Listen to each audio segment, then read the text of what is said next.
What things said in an interview made hire that person immediately? Guy turned up to an entry-level engineer position with a blank notebook and pen and took notes. That impressed everyone. But what really sealed the deal was that he then emailed each person on the panel with follow-ups to any questions that they asked that he thought needed further clarification. He starts next week. Smiley face.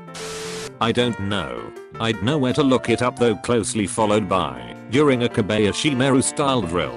I'm a little unsure. This sounds like a serious incident. First thing I would do is alert someone else to the situation so that they're aware of it, even if I don't need help right away. Someone who admits their limitations and isn't afraid to ask for help is worth so much more than someone with more knowledge that tries to sort it themselves without asking for help. You can always learn knowledge. You rarely find someone that selfless.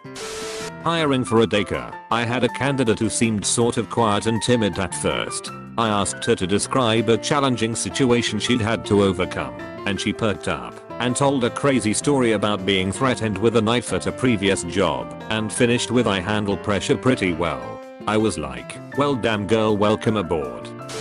Not so much one particular thing, but if the interview turns into a lovely conversation, then I'm more likely to hire someone. When I was doing an interview, someone mentioned that they worked as someone who elicited donations on the street. One of my interview panelists made a remark of how much he hated those people, and she flipped that on its head and basically said, if you're the worst client here, then I'll have no problem dealing with difficult clients. For context, I wasn't a fan of the interview panelist. That shutdown basically made me give her perfect scores. It didn't work out in the end because of scheduling, but I was so close to just high-fiving her right then and there. Not me, but one of my colleagues got a resume that said at the top, in red bold letters, warning, this resume makes explosive experience. I'm not an employer, but I used to interview people in college for admission in cultural clubs.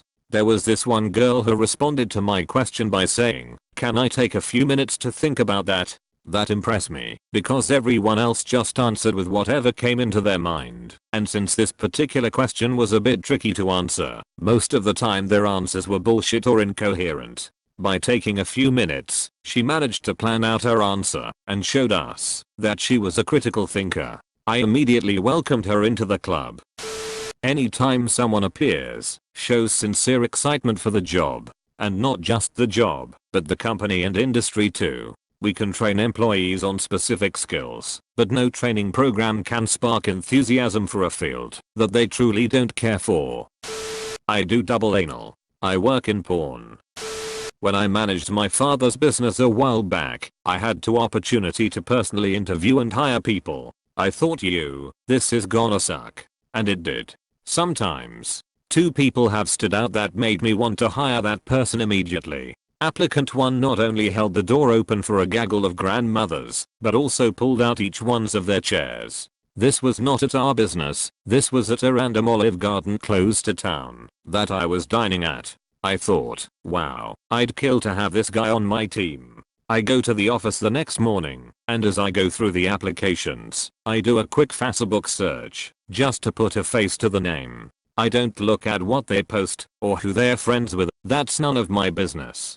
Guess who applied last weekend at my father's business? Applicant 1. He got hired in at a much higher pay rate. Manners shouldn't be rewarded, but with something rare nowadays, I thought it was worth it for business, and worked for 2 years, before going back to college. I hope you're well. Applicant 1. Applicant 2. They caught me having sex with one of the waitresses, knowing they had a husband. It was the waitress friend. Not any particular phrase or action. I've already done research, looked through your portfolio, and know you're talented, impressive, published, etc. There are a lot of talented and impressive on paper people. Cool. You've done things and gone places. That's great. A go-getter attitude is superb, but it's not so much about what people say, but how they show who they are. I look for breadcrumbs of personality and character. A potential employee is not a checklist, nor should they be treated like one. They're a human that I'm about to, potentially, place a lot of trust in and care about, and it goes both ways. The only people I've ever wanted to hire immediately were people that I'd worked with at past agencies, and I knew their personalities. Integrity. Yeah, I know every company lists integrity as part of their values, but seldom is it practiced. The people I've hired without knowing them in any aforementioned setting, I just sit down and talk to them. I'll let the conversation flow. Sometimes I hand a folder to someone and say, what would you do if I handed this to you and said figure it out? I'm not looking for any template answer. I'm looking for someone that, essentially, isn't a dickhead. It's okay to be nervous. It's okay to be awkward. We are potentially going to spend 5 days a week together, and you're going to add tremendous value and should be valued. It's nice when people do research and ask questions too, but if they do research that's clearly just because they are trying to find a buzzword. Robotic answers and robotic questions. Blake. Not an employer, but was once let down in an interview based on points scored after answering it has never happened to the question in a previous job. How did you resolve issues when yourself or your team were underperforming? I was the person who got hired, not the boss. I was applying for a job working in a group home for disabled adults. One of the questions on the forms they were having me fill out was, it's 12 AM on a Saturday night. One of the toilets isn't working. What do you do? I wrote up a step-by-step diagnostic plan with solutions for each problem. Explained how to repair just about any issue that could go wrong with a toilet. They took my papers into the back, leaving me to cool my heels in the waiting room for a while. The owner of the home came running out all excited and asked me if this was my application. I confirmed it. He hired me on the spot. He said that I was the only person who'd ever said that they'd fix the toilet. Everyone else would call maintenance, or reach out to a supervisor or find another way to get help, or put up a sign and direct the residents to the other bathroom. Guess they were looking for a problem solver. Girl fresh out of college was interviewing for an entry-level medical sales rep trainee job. I asked her about the first job she ever had. When she was 15 to 16, she would skateboard to a car wash so she could save up money so she could buy a car of her own.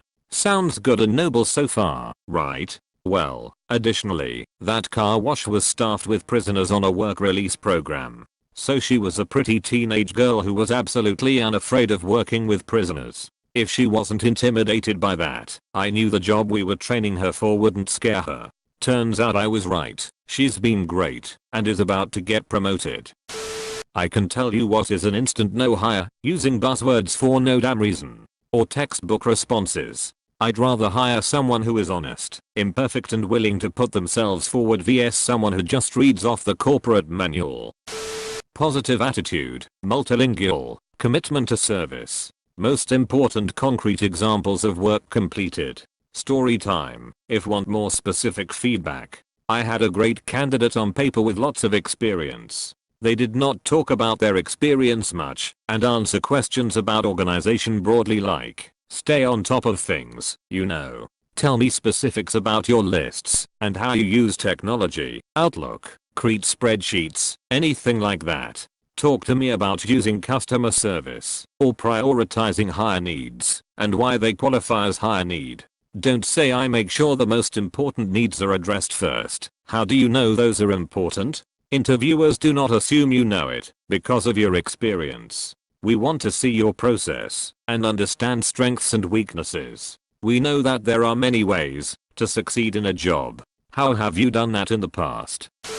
I wanted to hire my latest applicant before the interview if I'm honest. He reached out to me on LinkedIn before applying to touch base. Asked about what made a good product manager etc. I was fairly brief and told him to apply because having looked at his LinkedIn I saw he had enough experience for the entry-level paid internship we offer each summer. During the interview he was good to talk to. If he didn't know an answer he would admit it and then think on it for 10-20 seconds and then come out with how he would find out or his assumption of a good starting point. What really sealed the deal is, when I asked if he had any questions he asked some very specific things about a blog post the company made about 3 months back. While that in itself isn't hugely interesting, our marketing department posts something fairly worthless once a week, unless it's from a specific department and this one has come from my department. He starts June 10th.